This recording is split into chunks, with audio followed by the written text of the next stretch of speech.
I was literally just ranting to myself about this book, and I didn't hit record.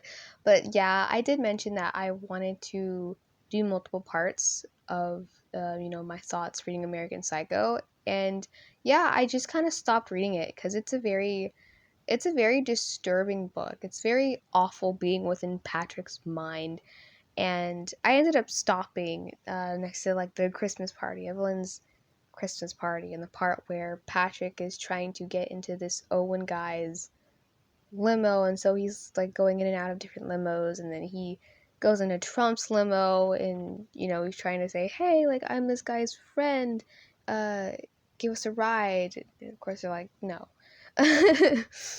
um, there's nothing really good I can say about Patrick Bateman. Again, I think it's very well written, and I love first person narrated stories. Those are my favorite books so far.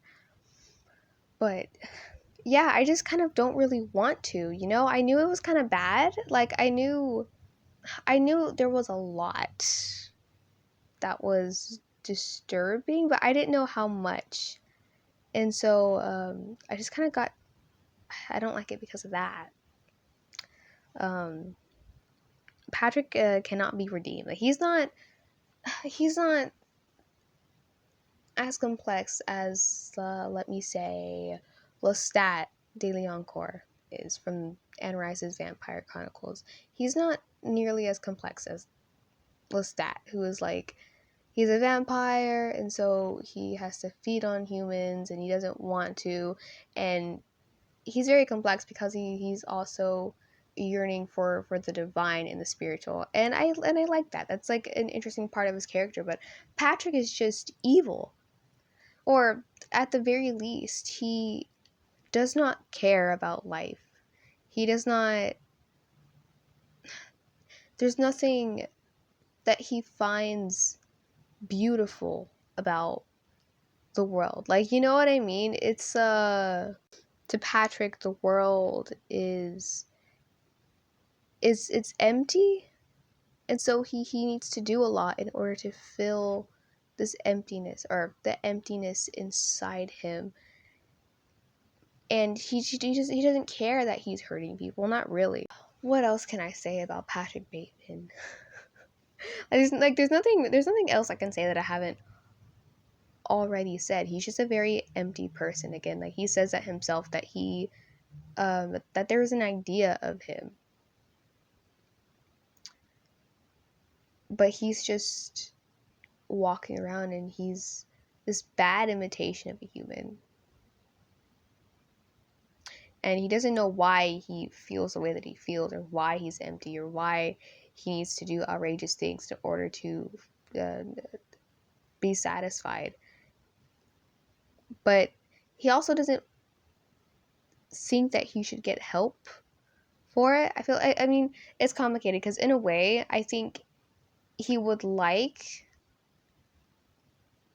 in a way, I think he would like if people cared, you know, but in his mind, I think he's justified to himself why it's permissible for him to do what he does, because the people around him don't care. Like the people around him are just like him. They just don't actively do the things that he does. His friends are just as evil, like vain, materialistic, hedonistic. They're just like him, but they haven't crossed they haven't crossed that boundary of what is Patrick's socially friends don't say acceptable. anything about him being hateful and judgmental because they're just like him. Everything that he experiences in the world confirms his hate and his misogyny and his discrimination. This book is very jarring, and I think that's what was intended. It's not supposed to be a nice, fluffy book. It's like, no, like that's how the world is. But it is. Some I was gonna say questions, but no. Some thoughts that arose in my mind were, um, this is how we treat animals. like Patrick's mind toward people, toward animals, it's not far at all from how we treat each other. I have no idea what else to say. I do know I do know how it ends, where Patrick just does get away with everything that he did, even though he confessed to his crimes. He gets away with it, you know, and that's such a disappointing ending. But if you think about it, there are some people like Patrick walking around and committing really awful crimes, and no one, like no one has stopped them. No one has considered anything, yeah, but that's also just like that. Yeah, that's such a hopeless ending for this character who, even Patrick, he's just like, yeah, no one's stopping me. No one even cares. No one's even noticed. I even admitted my crimes and they thought I was joking. So, like, it's not a happy go lucky book. And after that, I need uh to watch Teletubbies. I did, yeah. I returned the book. I returned American Psycho today, and I got a couple new books, which you'll see when I talk about them. Yes, yes. Okay.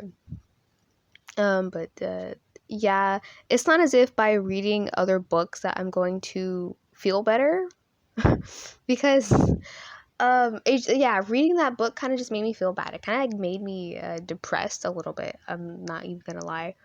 Um, but yeah, by reading other books, it's not as if I'm going to escape the fact that reality does seem to be steeped in blood and gore. And you can't get away from it. It's in movies, it's in media, shows, it's in religion and mythology.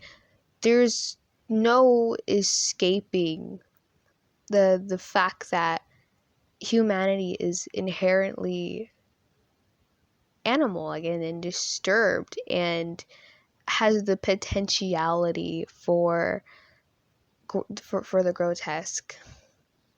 Reading through this book, it arose the thought in me that, we often like we would call Patrick Bateman a monster, right? And I guess like a monster is something that it's not really animal and it's not really human. It's like something other that is um fear inducing. It's violent, and aggressive. But I wouldn't go to say that the way Patrick Bateman is monstrous. I would go as far as to say it's very human. And even though like that's probably hard to come to terms with, it's hard to come to terms with the fact that outwardly you can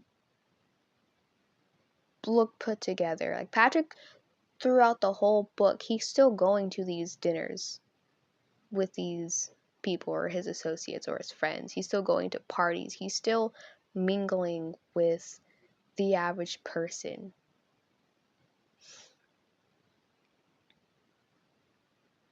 Like, he's not a monster, he's human. A very disturbed person, but very human. I mean, and everyone gets intrusive thoughts, although we don't all act on them, but there is that little seed that can grow if watered, if nurtured, if a little candle flame that, if stoked, can just turn into a blaze, right? So yeah, I think that'll be all. Look forward to drawing later. Goodbye.